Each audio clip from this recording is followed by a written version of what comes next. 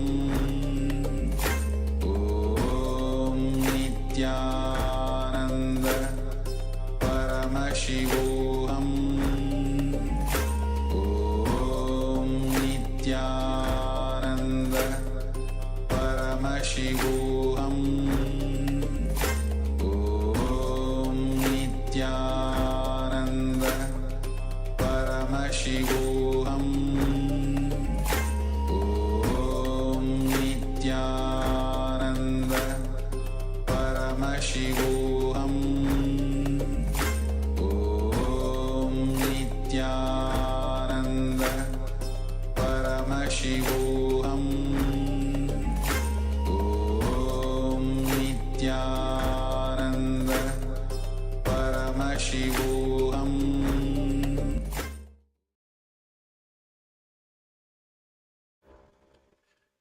Yes, you can now relax slowly, very slowly. You can remove your eye bands and open your eyes. Gently let the light back into your eyes.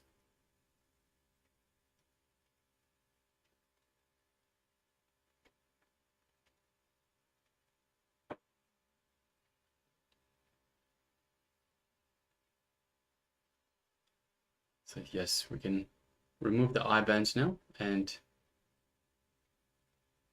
take a moment and let us know in the chat box what was being revealed to you in your third eye.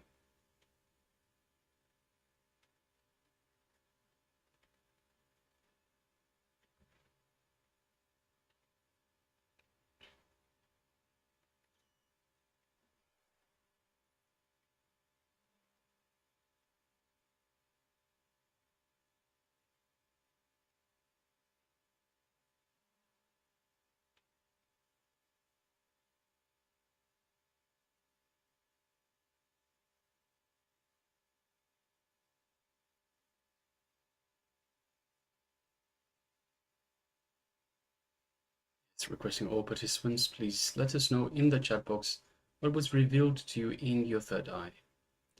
So yes, we have Ma Sia Wu that says animal and 3. Thank you for sharing, Ma. And we have Ma Alice that says, I saw a popcorn with container as sold in movie theater image. Circle with white and red stripes. Yes, thank you very much for sharing, Ma. Popcorn with container as sold in movie theater. All right, so let us quickly have a look at what was being displayed earlier. So yes, as you can see, it is a beautiful image of an island, and it's an island resort. So you can see the houses or the rooms that are being displayed, that are being built on the water itself. So the hotel rooms or the motel rooms are actually on the water itself. So the island is a very small island, and actually the rows of the motel rooms are in the shape of 3. So you can see it is in the shape of 3, with the two arms being connected at the center of the island. And yes, we also have an aeroplane. So you can see an aeroplane with white and red stripes, very much in the same way as the popcorn container in cinemas. So yes, let us just have a look at the responses. So yes, so Ma Xia Wu says animal and the number 3. So the number 3 is definitely there. So with the houses, the way they are aligned, it looks like a number 3. So yes, congratulations, Ma. And Ma Alice, as mentioned, we've got the aeroplane that's red and white stripes. So it's very much in the like the popcorn container. So yes, congratulations to both. Well done. Well done. All right. So now we'll be moving on to the next segment in our program today, which is surrendering relationships. So surrendering relationships is not about losing yourself. It's not about giving up to the other person. It is about moving together. It is about growing together in the relationships. So let us hear from the Supreme Pontiff of Hinduism on the surrendering relationships. So requesting all participants, please come to the space of listening. Sit with your head, neck and spine in a straight line as we hear from Swamiji himself.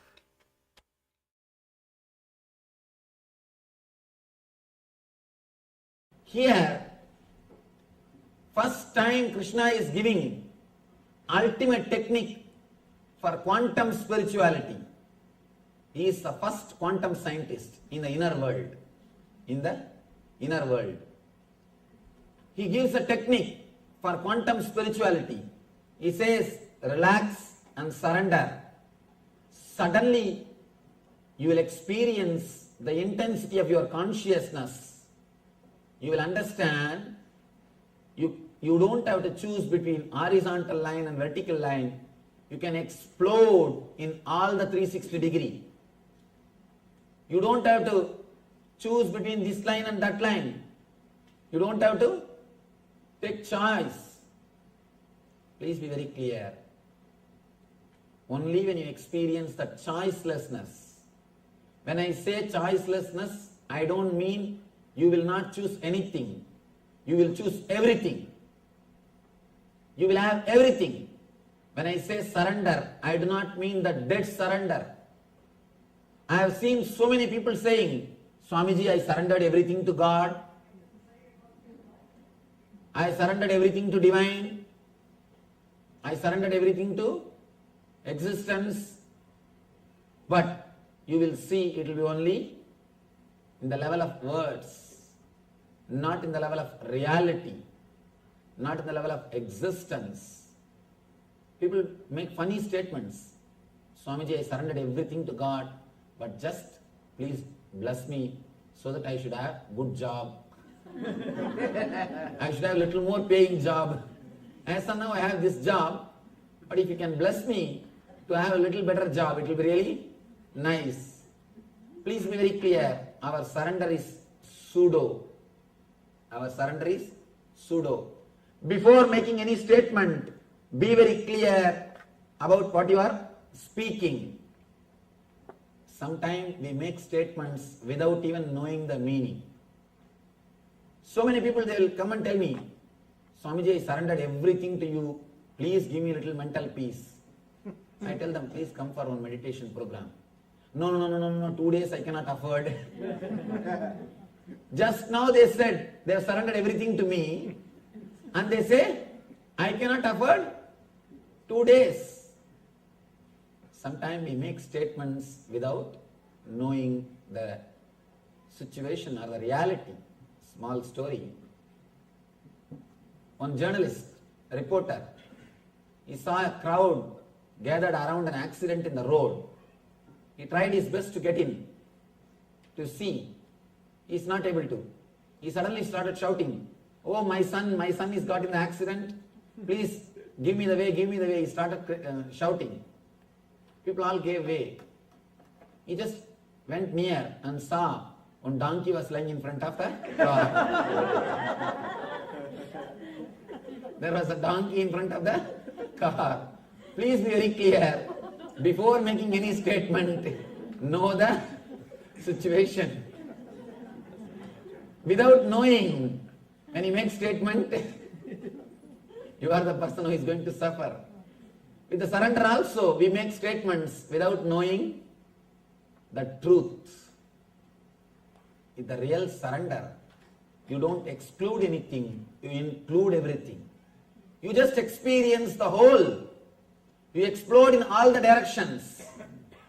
You just experience horizontal line and vertical line and something more, which you have never imagined. You will experience the different dimensions of your own being. When I say surrender, I don't mean you need to surrender to somebody. There is no need to surrender to somebody. There is no need to surrender to some other God, some other guru. Of course, God or guru is just a symbol. You don't have to surrender to that God or that Guru. Just surrender to your own consciousness, your own inner space. But you never respect or trust your inner space. That is why in the initial level you need God, you need Guru. The other day, somebody was asking, Swamiji, if I surrender to you, what should I do? I said, if you really surrender to me, you will not have that question, what should I do? You will be simply guided from within. You will be simply guided from within. People come and ask me, yes Swamiji, I surrendered everything, now what should I do? When you really surrender, you will not have this very question. The very question will not exist. Simply, you will surrender the whole being. When you are completely surrendered, you will see your intuition or the divine intelligence automatically guides you. As long as you have doubts, be very clear, you have not surrendered. You have not surrendered. Here, Krishna says beautifully about the surrender. Adhishtanam tadakarta karanam cha prutakvitam vividascha prutakseshta daivam chaivatra panjamam. The place of action, the performer, the various senses, the many different kinds of endeavor, and ultimately the Paramatman. These are the 5 factors of action. Here he says the factors of action. And the next step, Tatraivam sadigartaram atmanam kevalam tuyaha pashyat krita buddhitvan sapashyadi durmati. Therefore, one who thinks himself the only doer, not considering the 5 factors, is certainly not very intelligent and cannot see things as they are. Now he gives the exact technology of surrender. In these 2 sloka, these 2 sloka can be called as stotra and shastra and sutra. Shastra means which shows you the goal. Stotra means which is out of devotion. Sutra means which gives you the technology. In these 2 sloka, he gives you the exact technology of surrender. Understand? Whatever you think as you is totality of so many things, and individually everything is responsible for something, but suddenly you start thinking you are responsible for the whole thing. You are responsible for the whole thing. That is where the trouble starts. That is where the trouble starts. And he gives the technology how to experience the deeper levels of surrender. 3 levels of surrender exist. One is intellectual surrender, means trusting the master's intellect is much sharper, much more than your intellect, is intellectual surrender. Next, emotional surrender, surrendering the emotions, trusting that master's emotions or the way in which he guides is much more intelligent, that is best than my emotions. Third, surrendering the very senses, very cognition, the cognition which happens inside you, surrendering the root of the cognition itself. Here, surrendering the intellect is very easy because it continuously tortures you. After some years, you have suffered enough with the intellect. You somehow wanted to get rid of it. You just surrender. Surrendering intellect is very, very easy. Just if you see somebody who is more intelligent, clear than your thinking system, you just surrender. For example, if you go to a consultant, naturally you surrender intellectually. You surrender to his ideas. If you go to a lawyer, you surrender legally. You know in that field he is more sharp than you. So you surrender to lawyer in that field.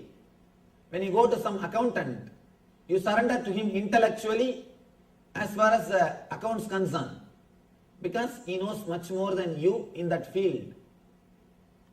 Intellectual surrender is easy. Same way, if you see somebody who has got more knowledge in the spiritual field, intellectually, immediately your intellect surrenders. That's not a big thing. Surrendering intellectually happens very easily. Moreover, you just wanted to get rid of it. You are finding somebody, you are finding some dustbin where you can dump your intellect. So when you find somebody, you just relax from it. Next is emotional surrender. That happens when you feel deeply connected with the Master. When you feel deeply connected with the Master. When you start experiencing one or two things, little meditation, little bit of understanding, naturally the emotional surrender starts happening.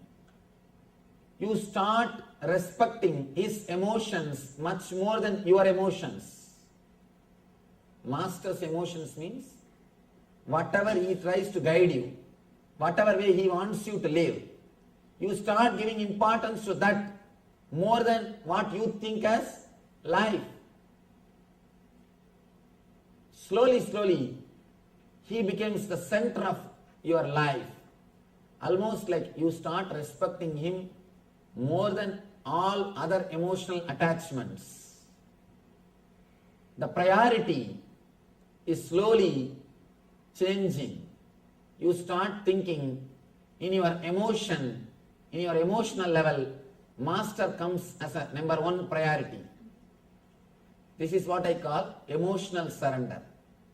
In the emotional level, you feel connected.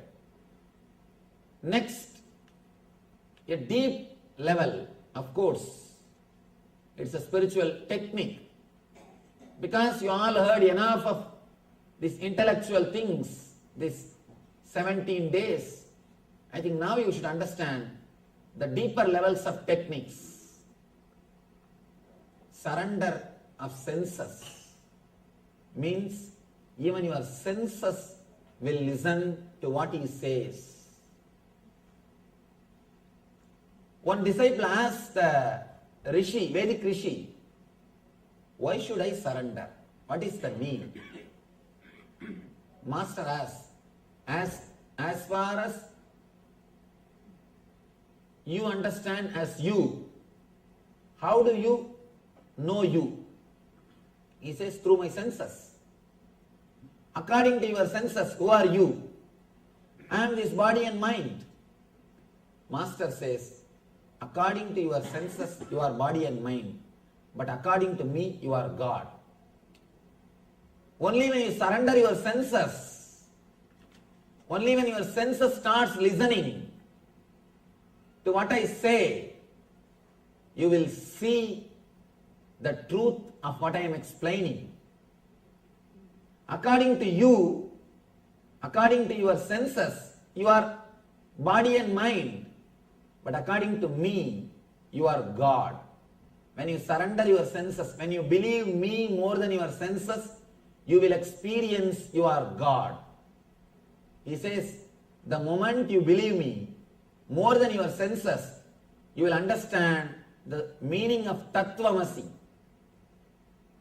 Master again and again represents the ideal of you are God. Please understand, again I tell you, I am not here to prove I am God, I am here to prove you are God. Again and again, he stands for the ideal of you are infinite.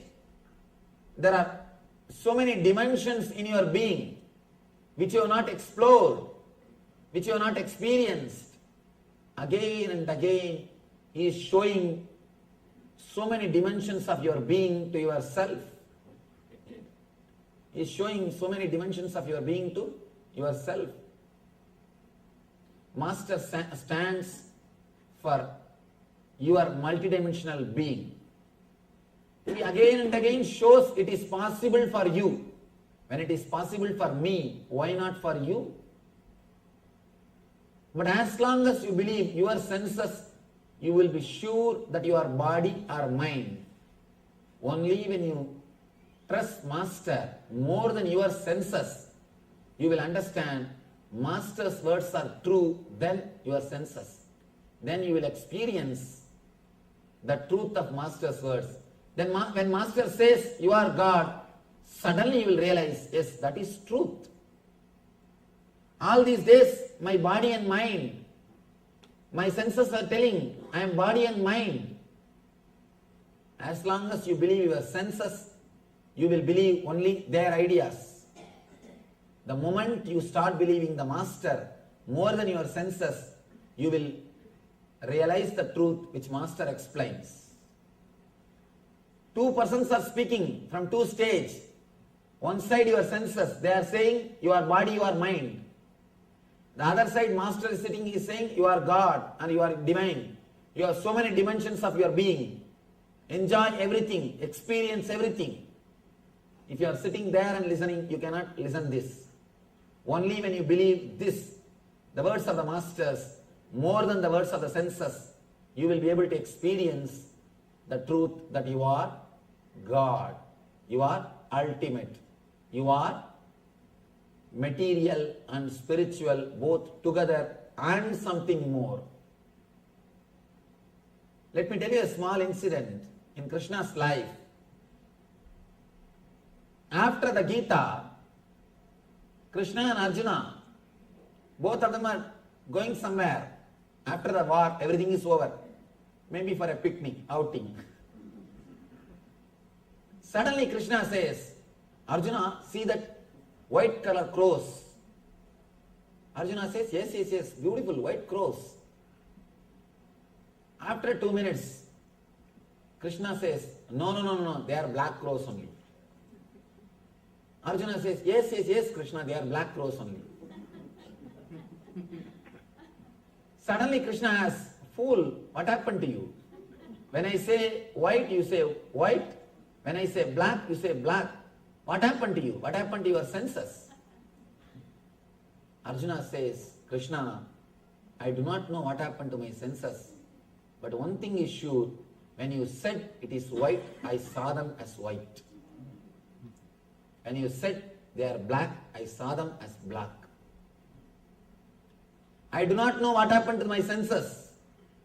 I do not know what happened to me. One thing is sure, the crow is not going to give me life. You are my life. I do not know logically whether the crow is white or black.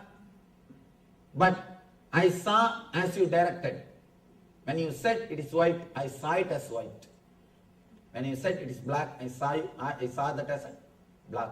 In the inner world, the first and last tool which you need is complete surrender. Complete surrender. Only then you can wake up to the truth. You can wake up to the truth.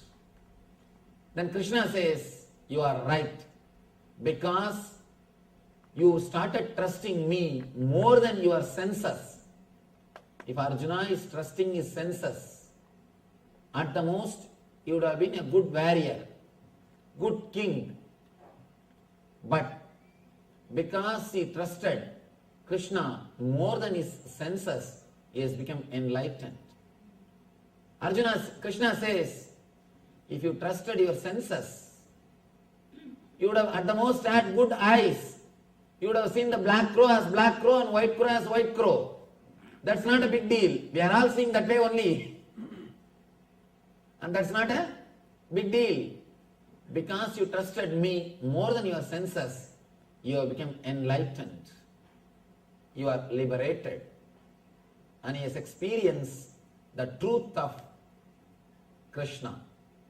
Understand? The truth of Krishna consciousness is experienced by surrendering the senses.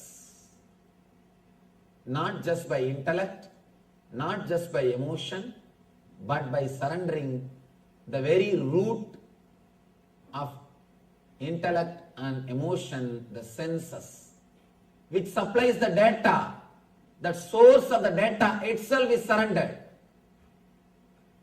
You receive all the information about you through senses.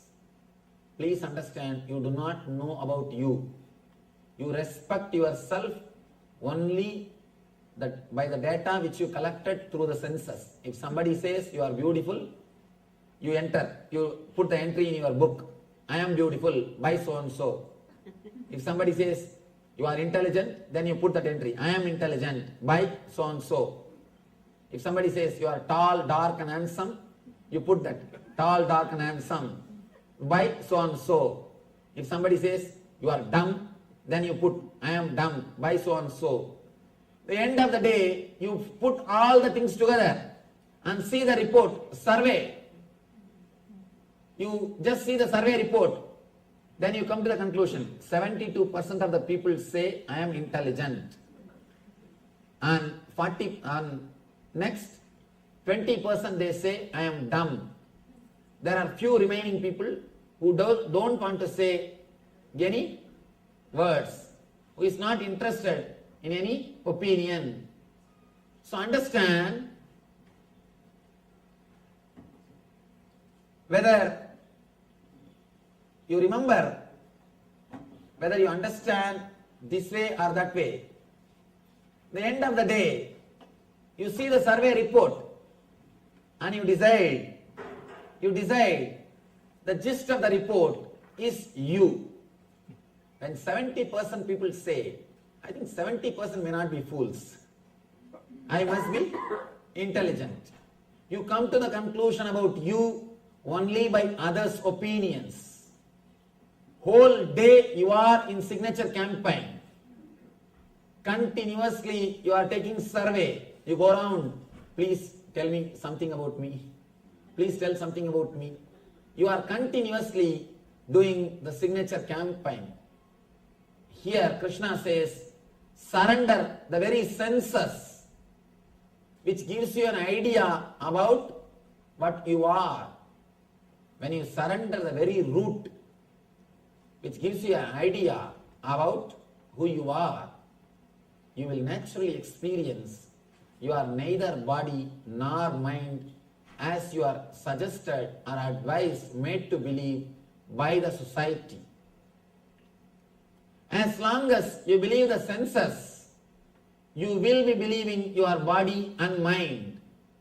Only when you believe the Master's words, when you trust the Master's words more than your senses, you realize the truth that you are divine.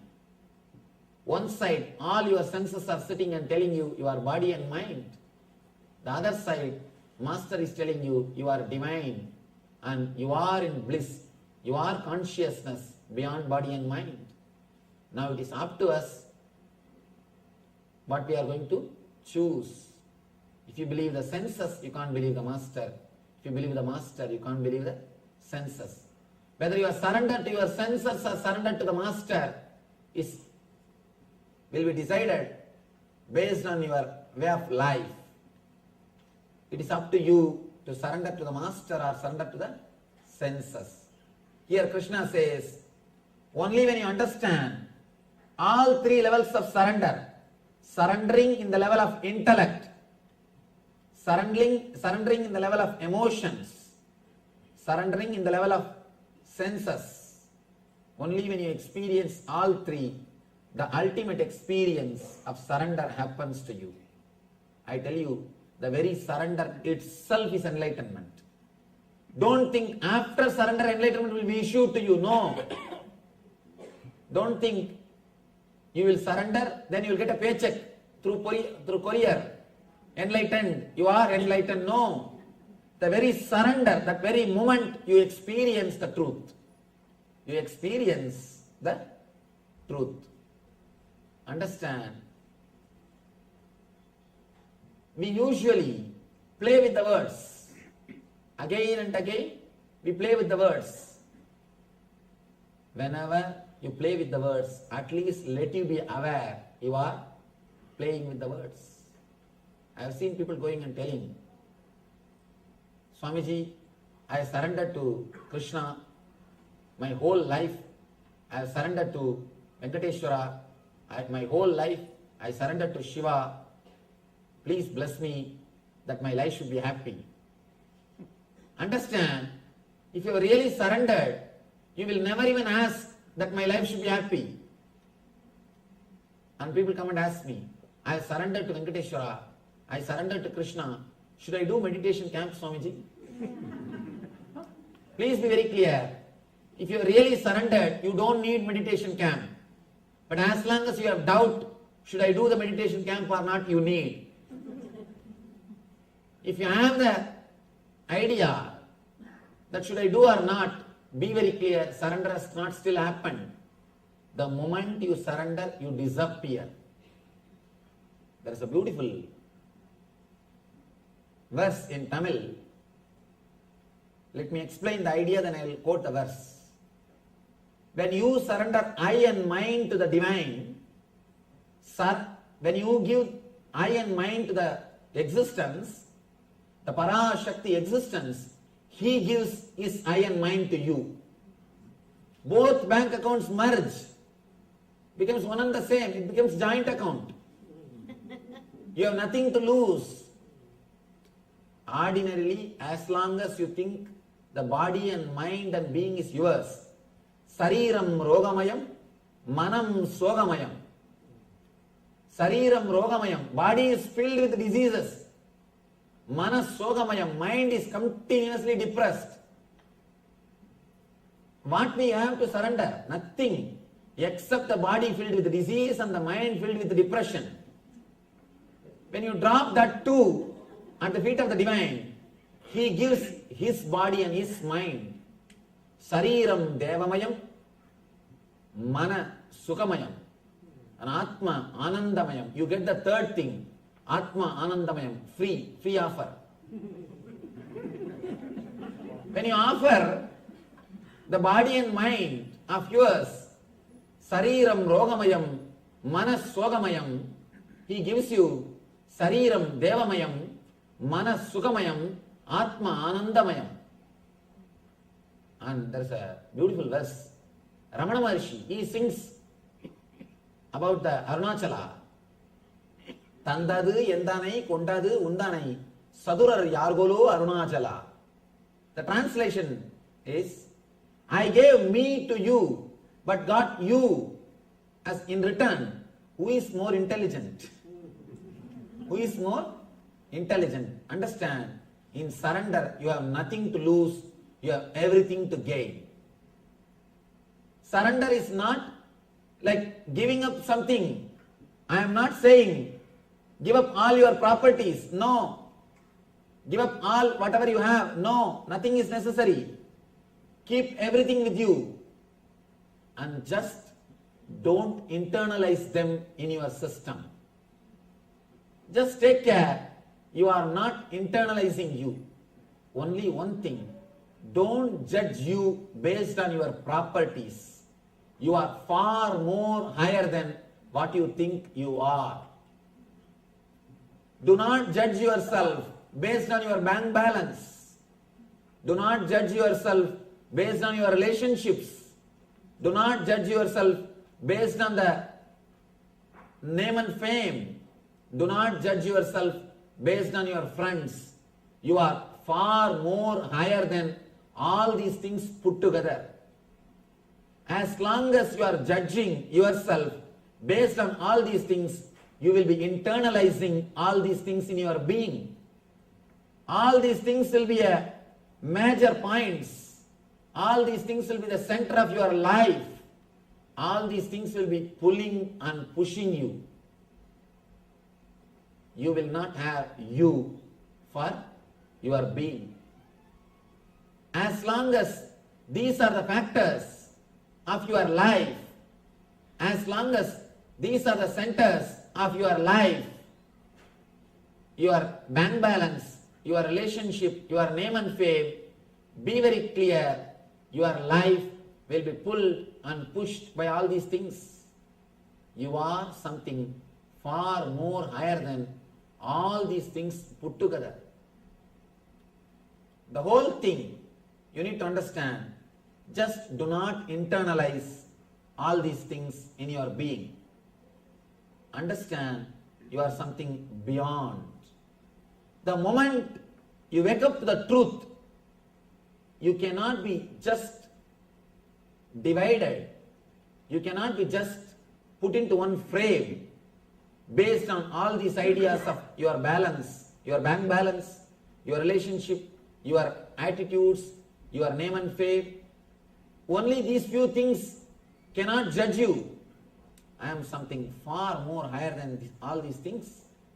The moment you wake up to this truth, you are surrendered. One bubble started thinking, I am an individual. I should become a strong bubble. Within that few seconds, it started thinking.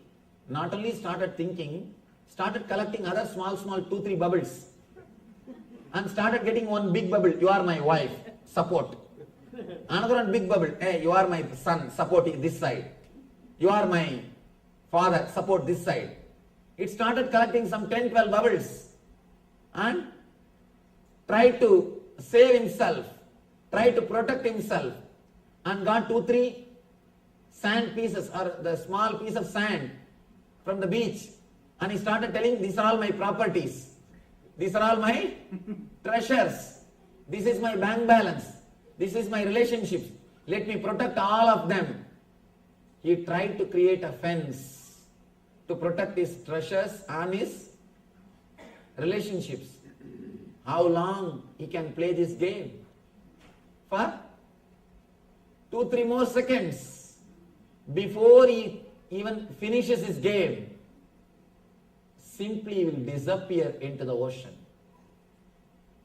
When he was created or when he existed, when he has disappeared, all the 3 moments, he is not away from the ocean. Even though he claims himself being away from the ocean, even though he thinks he is an individual, even though he says, I have all this bank balance, I have all this relationship, I have so many people around me, I have so many things around me. Understand, the whole thing will disappear in 1 second into the ocean back. Same way, in this universal consciousness, you just exist or you think you exist as an individual being for a few seconds. In that few seconds, you catch somebody as father, mother, son, brother, and you catch all of them and you feel safe, and you catch little bank balance and you feel secured, and in the end, because of all these things, from all their opinions, you collect an idea about you and you think you are that bubble, you play the game, suddenly the whole thing disappears. Please understand, before your game started, while you are playing the game, and after you end the game, whether you understand or not, realize it or not, experience or not, you are God, you belong to ocean, you are existence. Even though you think you are an individual self, even though you play the game and you start legally registering, these 2 bubbles are married and these 2 square feet is my land. You go to registrar bubble who is sitting there for 2-3 more years extra, and there's a big bubble. He claims, I am the ruler of this country. This area, anybody wants to register their land, they have to come to me. And among the bubbles there is an understanding. You will not hit me directly, I will not hit you directly, you will not take away my bubble, I will not take away your bubble. You have some understanding. The whole drama goes on. Whole thing is going on. Suddenly in single shana, in one moment, the whole thing is back again into the ocean. When I say surrender, just wake up to the truth. You are in ocean. When you are born, when you think you are individual self, or after enlightenment, in all these 3 times, you are in the ocean. Just wake up to this truth. That is what I call surrender. Waking up to the ultimate truth is what I call surrender. Surrender the small ideas which you have about yourself and wake up to the reality of yourself. Then automatically what Krishna says as surrender will happen in your inner space, in your inner consciousness. Otherwise, we will be playing with the word surrender. We can use big words. We always use big words when we define ourselves. When we define ourselves. But we don't even understand that we are beyond all this description.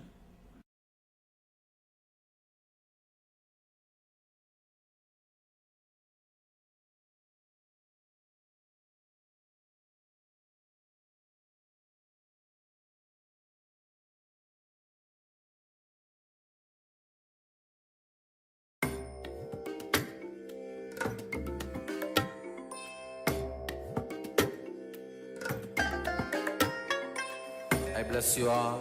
Let you all open all your three eyes and manifest the powers of Mahasada Om Nityananda Paramashivoham Om Nityananda Paramashivoham Om Nityananda Paramashivoham Om Nityananda Paramashivoham Om Nityananda Paramashivoham Om Nityananda Paramashivoham Om Nityananda Paramashivoham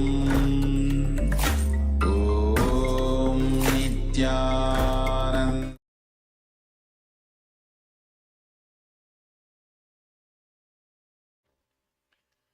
Yes, welcome back from that wonderful revelations by the Supreme Pontiff of Hinduism on surrendering in relationships.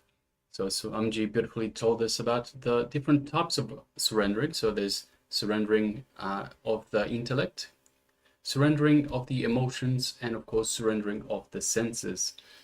So Amji beautifully tells us that when we surrender all three, that is when enlightenment happens. So not after that, but on surrendering, the moment we surrender all three, then enlightenment happens. Enlightenment can be experienced. Swamiji also tells us about the surrendering the I and the mind to Paramashiva, to the source of everything, understanding that we are Paramashiva, we are divine, we are indeed God. So we are not the senses, we are not what we perceive as the senses, but we are Paramashiva, we are God. So Swamiji beautifully says, I'm not here to tell you I am God, I'm here to tell you you are God. So by surrendering the I and the mind to Paramashiva, we gain Paramashiva's I and mind. So anything that we think is ours, if we surrender it at Paramashiva's feet, we get everything that Paramashiva is, the entire cosmos.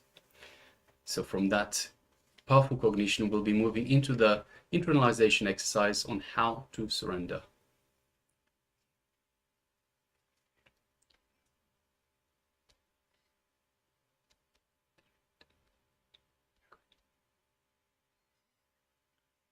So what is the source of ego and arrogance, right? Because in order to surrendering our ego, surrendering the idea of I and mine that we are carrying, that is a way for us to surrender. But what is the source of this arrogance? What is the source of this ego?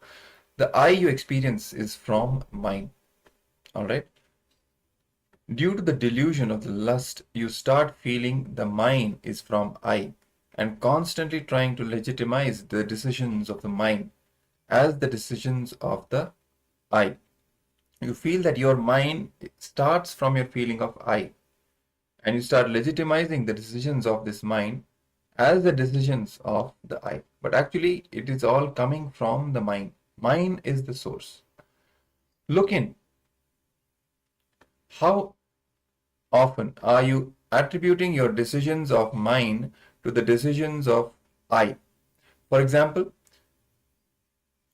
some small chemical imbalance in your body, hormonal imbalance in your system. If they decide something, it is decision of mind, not decision of I. But you pick those decisions and attribute them to you and start thinking it is decision of I. Then you execute it. Right? So you have a body. It comes under mind. What is mind? Right? I have a body. It is mine. I have a mind. It is mine. Right? What happens in our body and mind? We start treating it as if it is I, it is coming from I, it is coming from me. So if there's a hormonal imbalance in the body, we're going through some ups and downs, psychological ups and downs, let's say, we think that is our state, that is us, which is not the case. It is coming from mind, what is ours, but not what is us. That is a key difference we have to understand. It is the core delusion which we are carrying. Now, how to go past this ego, this arrogance, and incompletions of I and mind? How to go beyond that? First, don't own anything. Nothing can be the reason for your cognition of I. Your I has to be just dependent on I. The mind cannot be the mind cannot be the foundation, ground for I. As we incorrectly attribute the decisions of the mind to the decisions of I, one way to go beyond these I and mind, the decisions and the perception of the arrogance and the ego, is to let go of all the things which comes under the purview of the mind. Stop owning anything. I don't own this body. I don't own this mind. I am just me, Paramashiva. The biggest delusion you need to handle in this life is there is something other than you. When we start thinking that there is anyone else that exists other than me, there starts the root of ego. When we cognize that everything and everyone is Paramashiva, there is no other identity that is legitimate. There is nothing else that needs to be protected or secured. Everything else and everything is grounded in Paramashiva. 3. Renounce the idea of I and mine. Celebrate whatever is. Just renounce the whole idea of I and mine.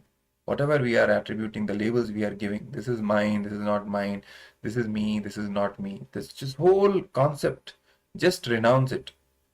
Just flow with the life, flow with existence. Celebrate whatever is. Right? Like Ishavasya Upanishad says, Tena tyaktena bunjita ma krita kasya svidhanam.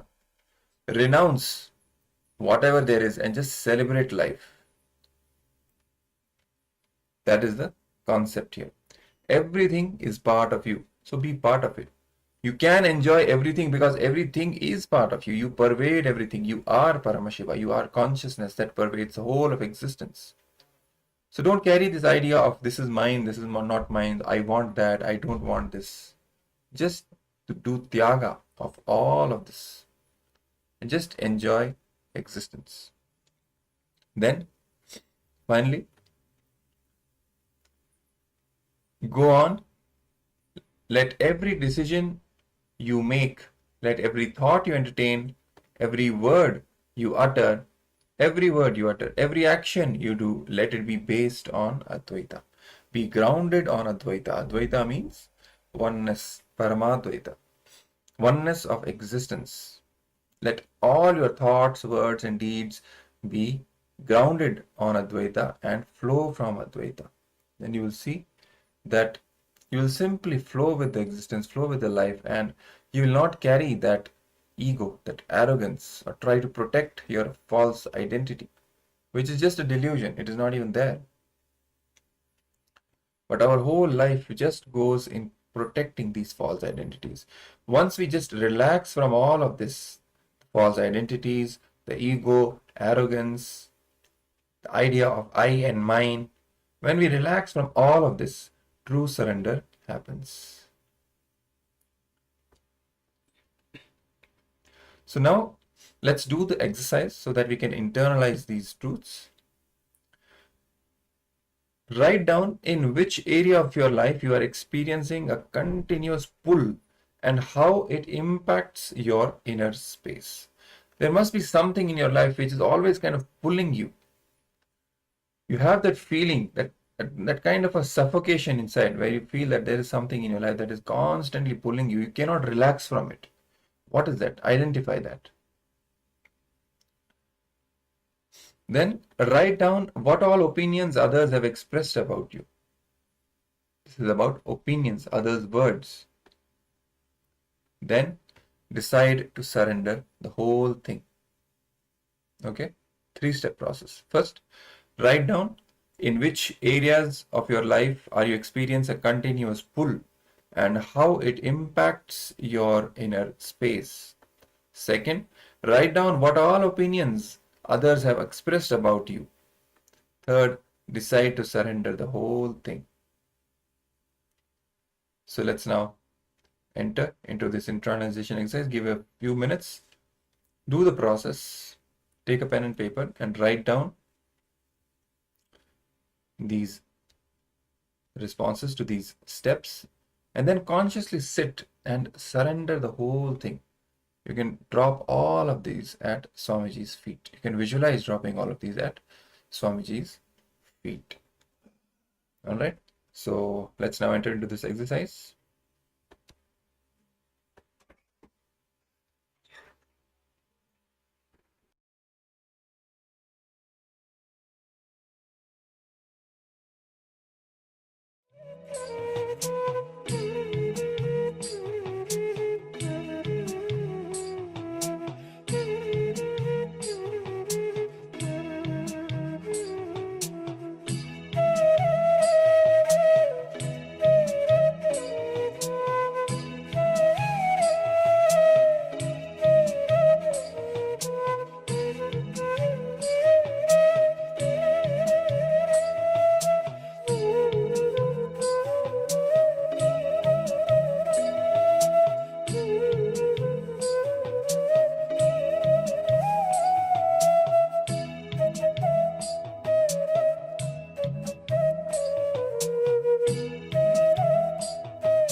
Yes, you may all now relax.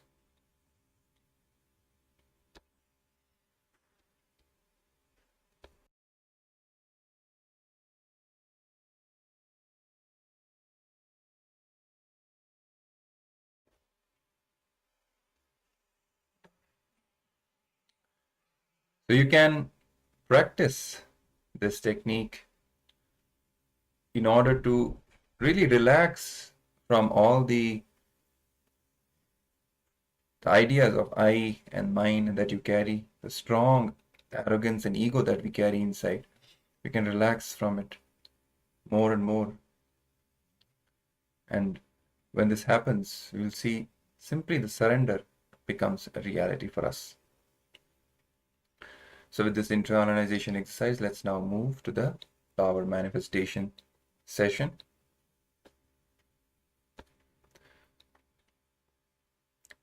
So again, we'll be having the power of the third eye. So let's all get ready to manifest the power of blindfold reading. In this round as well, we'll be projecting a picture for all of you on the screen, and you will be scanning that with the help of your third eye and then sharing with all of us what was revealed to you in your third eye. After that, we will be verifying it by again projecting it for all of you. Okay, so let's all now get ready. Tie your eye bands.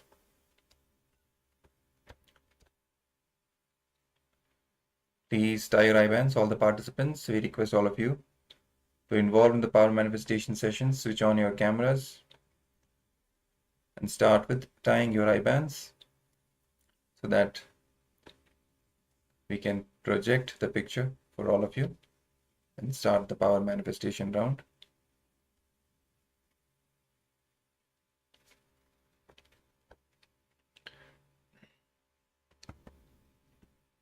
So let's take a minute and quickly tie the eye bands around the eyes. If you don't have an eye band, you can even use an opaque piece of cloth and tie it tightly around your two eyes. The goal is not to use the two physical eyes at all. Make sure there is no light entering your two eyes. Only with the help of your third eye, you have to scan the picture which is projected in front of you and then share what is being revealed. So you might get the information as an exact picture, or you can even get some words or letters or shapes, characters, whatever it is, in whatever form Swamiji reveals the information in your third eye. Just without any filter, just start verbalizing it as and when you are receiving the information, and later on you can share it in the Zoom chat. So hopefully you're all ready for the power manifestation round. So we will be projecting the picture for all of you.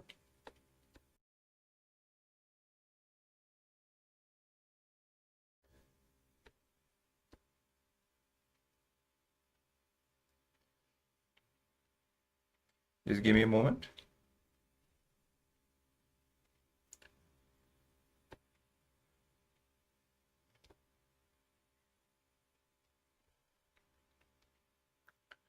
And here we go. So the picture is being projected on your screens right now. Let's all connect with Swamiji. Start chanting the Mahavakya, Om Nityananda Paramashivoham. Visualize Swamiji in your third eye. Invoke the space of oneness. Connect with him. Request him to reveal the details of this picture in your third eye. And sit with absolute receptivity and surrender. Keep a restful awareness in your third eye.